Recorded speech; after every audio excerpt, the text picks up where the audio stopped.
Assalamualaikum warahmatullahi wabarakatuh. Alhamdulillah, alhamdulillahi rabbil alamin. Assalatu wassalamu ala asrafil anbiya'i wal mursalin Sayyidina wa maulana Muhammadin. Asyhadu an la ilaha illallahul malikul haqqul mubin wa asyhadu anna Muhammadan abduhu wa rasuluhu was-sadiqul wa'dal amin. Allahumma salli wa sallim wa barik wa karim ahzanun nabil karim. Ihdinil lazi min jamalika wa innal lazi min jalalika wa innahu min kitabika. Wa tahirin wal mujahidina amma ba'du, ibadullah wa itaqullah. Bersyukur kita kehadirat Allah dengan mengucapkan alhamdulillahi rabbil alamin atas segala limpahan karunia, rahmah dan hidayahnya, serta dengan izinnya juga kita dapat menjalankan amanahnya, beramal dan beribadah zahir batin dunia dan akhirat. Takkan terlupakan dan tidak akan pernah lupa. Marilah sama-sama kita sampaikan puji dan salam kita kepada junjungan kita, Nabi Allah, Nabiul Akhirul Zaman, Rasulullah Muhammad sallallahu alaihi wasallam. Atasnya kalimahnya kita kalamkan bersama-sama dengan membacakan salawatnya atasnya. Berkalamlah dengan mengucapkan Bismillahirrahmanirrahim. Allahumma sholli ala Sayyidina Muhammad wa ala alihi Sayyidina Muhammad.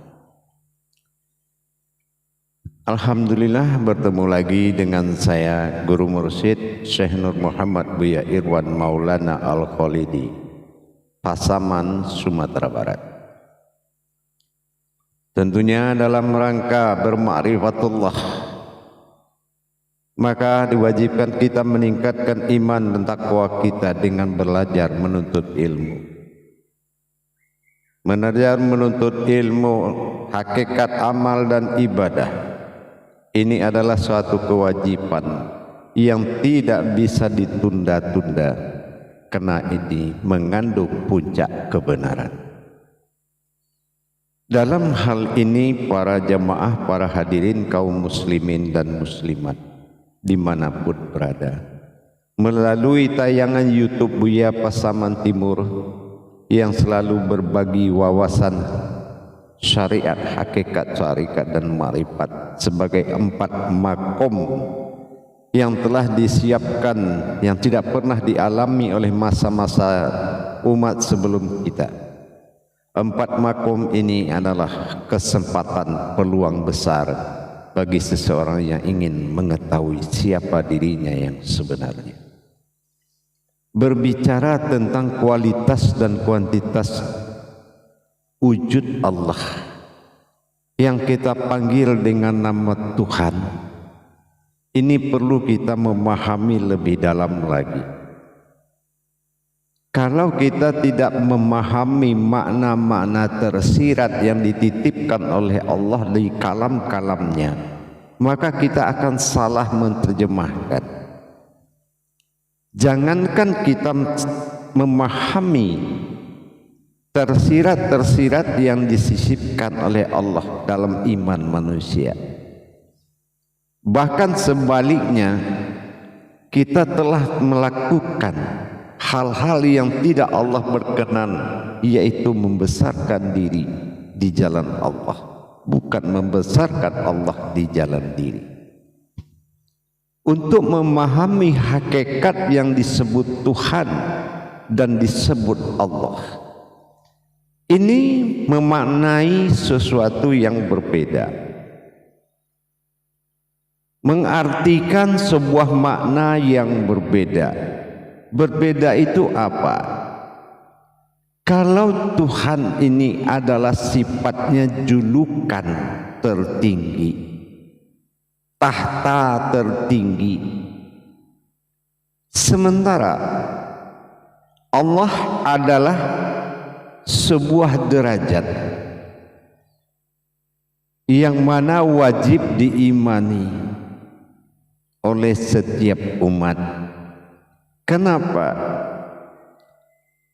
Yang diwajibkan mencari dalam pencarian ma'rifat kepada Allah adalah Asmaul Husna. Tidak boleh di jalan-jalan lain. Hal ini sangat diketahui oleh semua umat. Tetapi di dalam menetapkan ketuhanan di dalam asma Allah perlu kita berhati-hati. Karena apabila ada kalam yang disebut dengan Allah, maka ini pemujaan dan pujian kebesaran derajat ketuhanan tadi. Tetapi kalau kita bicara tentang ketuhanan, pasti akan berdampak kepada kalam aku. Kalau sudah muncul kata aku, ini kekuasaan tertinggi. Ini yang dikatakan Tuhan. Maha Esa. Penempatan kata-kata aku di setiap ibadah, ini harus hati-hati mencermatinya. Tujuannya apa?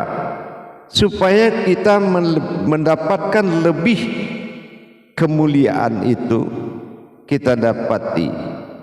Afqalala fil mu'minin, beruntunglah orang-orang yang berilmu. Penyebutan kata aku di dalam kalam Allah ini membuat dua versi. Ada kata aku yang berderajat kepada ketuhanan yang bernama Allah. Aku Allah. Tetapi di dalam memberikan sesuatu pengkabulan, memberikan suatu janji, memberikan suatu perintah, ini lebih dominan kepada kata aku. Kata aku di sini adalah kewujudannya sendiri. Ini dinamakan keaku. Kenapa? Qudsi Allah telah mengatakan, aku ingin menjadi Tuhan dan aku ingin dipanggil dengan nama Allah. Hal ini kesadaran kita di dalam melaksanakan ayat. Mempergunakan mata hati, mata batin menuju singgasana ketuhanan.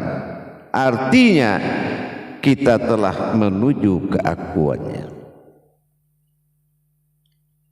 Kehidupan yang dijadikan sebagai saksi nyata adanya Allah pada zahir, adanya Allah pada batin. Inilah disebut hayat. Hayat inilah yang disebut dengan insan, yaitu masa keumatannya. Sekarang kita percontohkan masa keumatan, masa hidup dan masa ada. Ini tidak bisa dipisahkan. Inilah kalau kita tinjau dari sisi Tuhan, kata-kata Tuhan. Masa ada, masa sifat dan masa hidup, ini tidak bisa dipisahkan. Laksana seperti kita duduk di depan sebuah hidangan makanan. Duluan mana kita ingin makan daripada mengambil nasi menyuap? Pasti kita ingin lebih duluan ingin. Yang berkeinginan dengan yang melaksanakan serta derajat yang makan.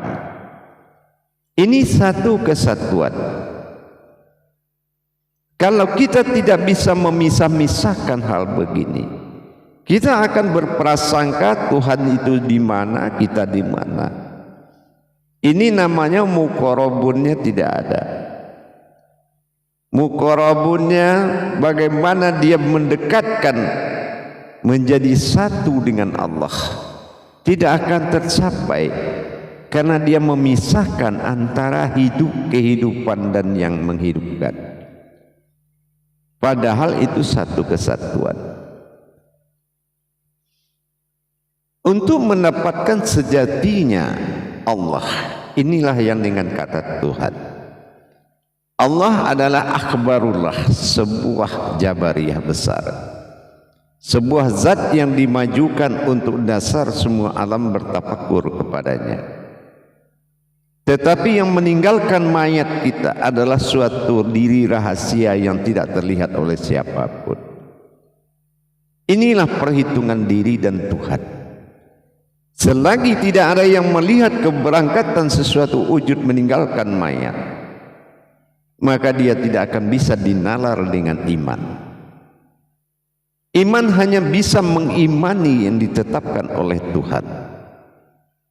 Tetapi ilmu adalah suatu jalan untuk dasar menjadikan nyata bagi seluruh wujud. Inilah, kalau kita tidak bisa membedakan kualitas penyebutan Allah dan kalam Tuhan, maka ini tidak akan menyatu dalam perbuatan diri. Kalau sudah kita lihat bagaimana kekuasaan Allah yang dikatakan kepada akhbarullahnya, bagaimana kekuasaan aku ingin menjadi Tuhan pada zatku sendiri, ini yang dikatakan dengan aku bersifat pada zatku, maka disinilah kita mendapatkan gerak sifat bagi Allah. Contoh apa?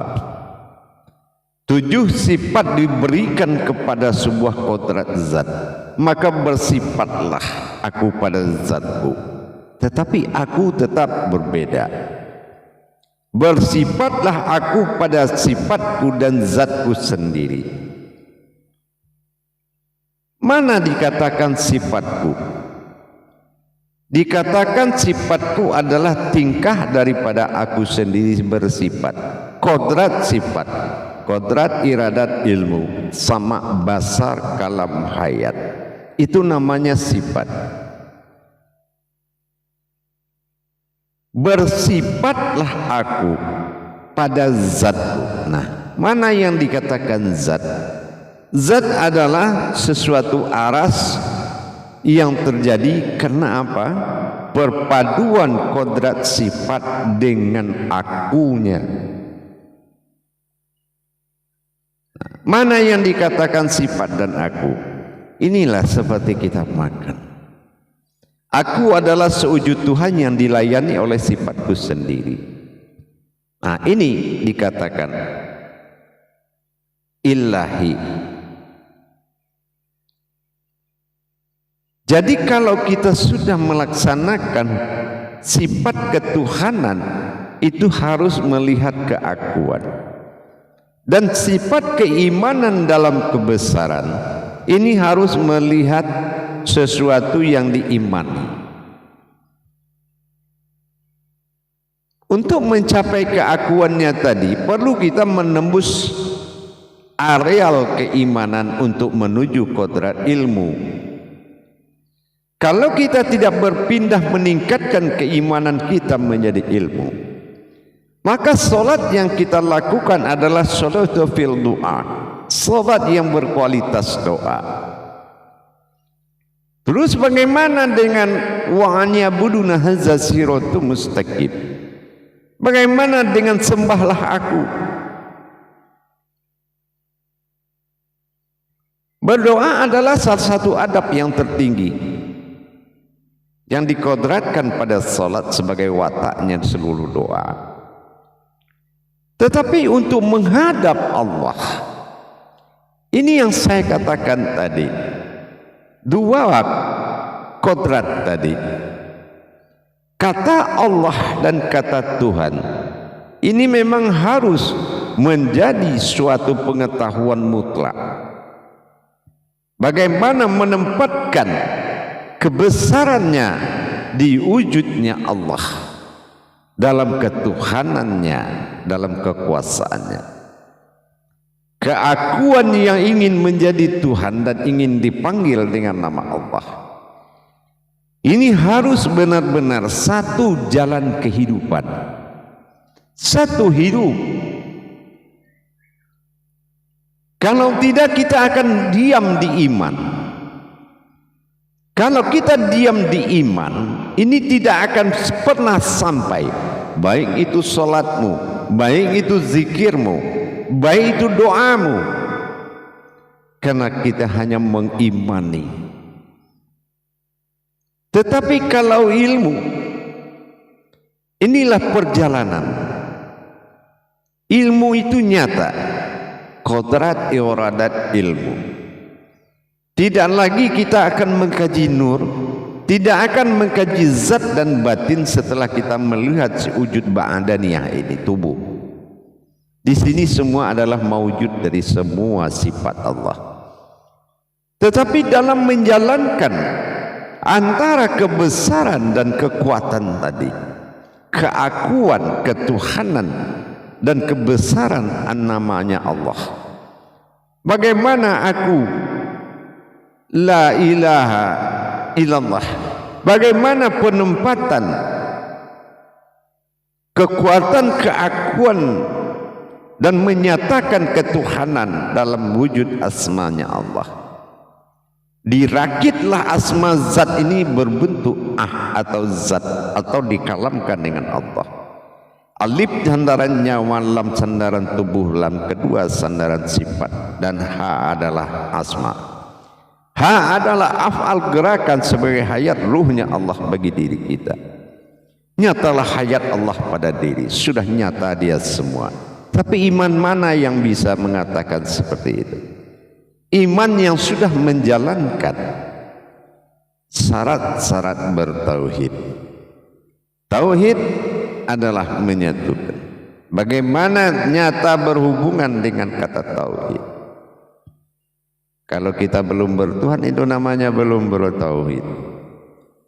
Nah, dengan demikian tafrid dan tajrid adalah suatu hal yang mutlak.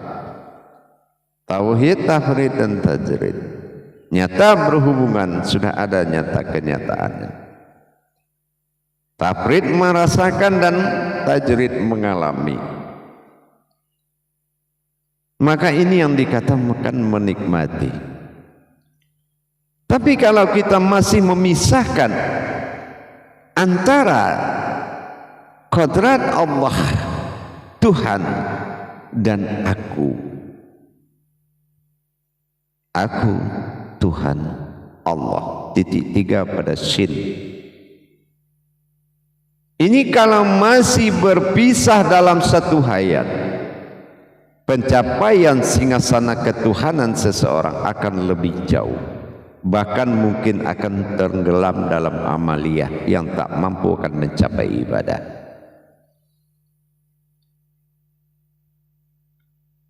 Kita diturunkan ke muka bumi ini untuk pergi beribadah. Apa ibadah ke muka bumi ini?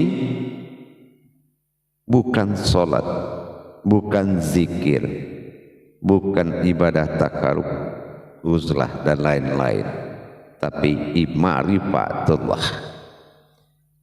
Mengenal Allah adalah awal dari segalanya. Barulah ada ibadah kepada Tuhan. Dinamakan ibadullah. Setelah ma'rifatullah, bagaimana kita mengenal Allah, inilah ibadah yang awal, ibadullah. Dengan hayat yang satu kodrat. Terzahir sifat aku pada asma, tersifat aku pada kodrat, maka terwujudlah aku pada suatu maujud. Inilah mewujudnya Allah. Bagaimana kita bisa merasakan tiga gerakan dalam satu kodrat? Maka disinilah ya Allah, ya Tuhan. Inilah bagaimana kita bisa melihat kalam-kalam yang kita ucapkan tadi. Kodrat kemanusiaan adalah bersifat Allah disebut dengan Ta'ala. Ini kodrat kemanusiaan juga. Dan kodrat ketuhanan, keesaan, ketunggalan ada dalam kodrat kemanusiaan juga. Berpadunya dua kodrat antara ilah dengan Ta'ala. Ini yang dikatakan dengan Allah dan Tuhan. Wujud sifat Tuhan pada rahasia, pada nyawa. Wujud sifat Allah pada batin markubah yang dikatakan Baitullah. Inilah yang dikatakan jadi pun. Sebelum kita menikmati seperti ini, satu hayat dalam tiga kodrat. Artinya hayat Allah adalah insan, kodrat Allah adalah ihsan, dan wujud Allah adalah Tuhan. Ini yang harus benar-benar menjadi tuntunan pandangan dimanapun berada. Inilah yang harus dituntun oleh pandangan. Sesungguhnya aku memandang diriku sendiri. Inilah imanullah. Ini yang dikatakan beriman kepada Allah. Tapi kalau kita melaksanakan perintahnya, itu namanya beramal kepada Allah. Nah, dengan demikian kita boleh memilih. Setelah menyatunya suatu hayat antara Allah Tuhan dan aku, menyatu dalam pandangan satu jalan. Disinilah kita menikmati. Inilah jalan untuk menikmati, sehingga diri yang dinyatakan insan dan diri yang dirahasiakan ihsan, ini adalah diri sifat, atau dikatakan dengan diri al-haqqullah, itu diri ihsan. Sementara insan adalah diri hayat, dan aku adalah Tuhan yang ingin dipanggil dengan nama Allah. Ini kehidupan, hayat, hayyun, qayyum. Bagaimana kita menikmati satunya hidup itu di dalam melaksanakan kehidupan. Ini keindahan yang luar biasa.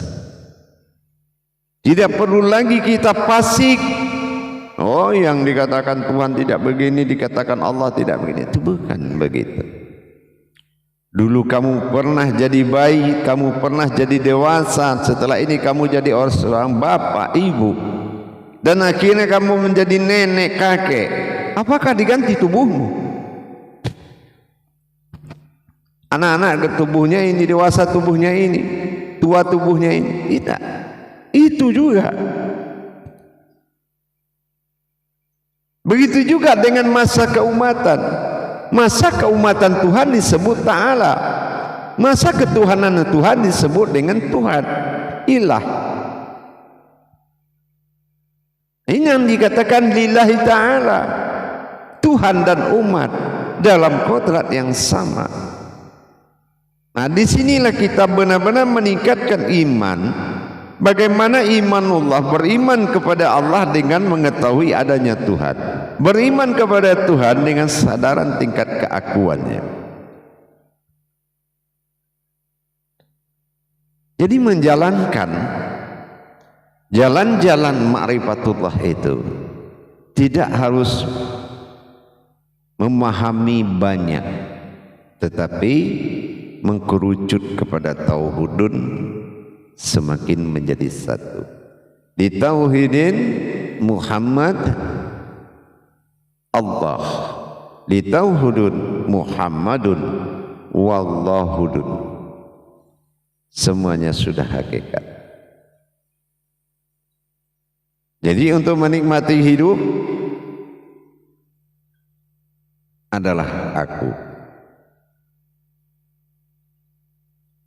Yang bergerak hidup adalah diriku. Dan yang berkehendak dalam hidup adalah keinginanku. Inilah orang yang menyatakan Tuhan. Orang yang menyatakan ketuhanan, bertuhan, artinya dia tidak memisahkan kodrat tersebut, tapi terpisah di dalam ketentuan beribadah. Ta'ala lillah menjadi satu dalam niat, satu niat, yaitu usolli lillahi ta'ala. Bagaimana lillahi ta'ala? Lillahi kehidupan Tuhan itu, ta'ala adalah Tuhan itu sendiri. Dengan demikian kita sudah mulai mengimani satu wujud, satu hayat, dan satu kodrat. Tinggal lagi kita menjalankan prasangka, kedudukan namanya. Mana kedudukan Tuhan, mana kedudukan umat, dan mana kedudukan hayatnya. Maka kehidupan inilah yang dikatakan melebihi keindahan yang di atas segalanya. Menikmati kehidupan ini adalah menikmati adanya Tuhan, adanya Allah dalam asma yang harus kita taati. Insya Allah mudah-mudahan bisa bermanfaat dan menjadikan suatu tauhid yang kuat. Untuk apa kita banyak tahu? Karena juga tidak akan mencapai bisa. Lebih baik kita menikmati yang bisa, sampai kita bisa menjadi banyak yang tahu. Insya Allah mudah-mudahan bermanfaat. Jaga tauhid. Tauhid tidak melihat keluar, tauhid melihat ke dalam. Maka tidak akan menyentuh aib siapapun kamu kalau kamu menceritakan, kalau kamu berdiri dengan kodrat Tuhan. Karena suhudul kasroh fil wa'dah, suhudul wa'dah fil kasroti. Yang kamu lihat itu juga aku, dan yang melihat itu juga aku. Inilah dua kodrat tadi, ta'ala dan billah. Mari kita jaga kodrat ini baik-baik. Ingat, fana'um billah wal baqa'um billah. Kekalkanlah diri yang tidak berasal usul itu, dan itulah kekekalan Allah yang nyata. Insyaallah. Akhirul kalam, wabillahi taufiq wal hidayah. Wassalamun ala mursalin walhamdulillahi rabbil alamin. Akhirul kalam. Assalamualaikum warahmatullahi wabarakatuh.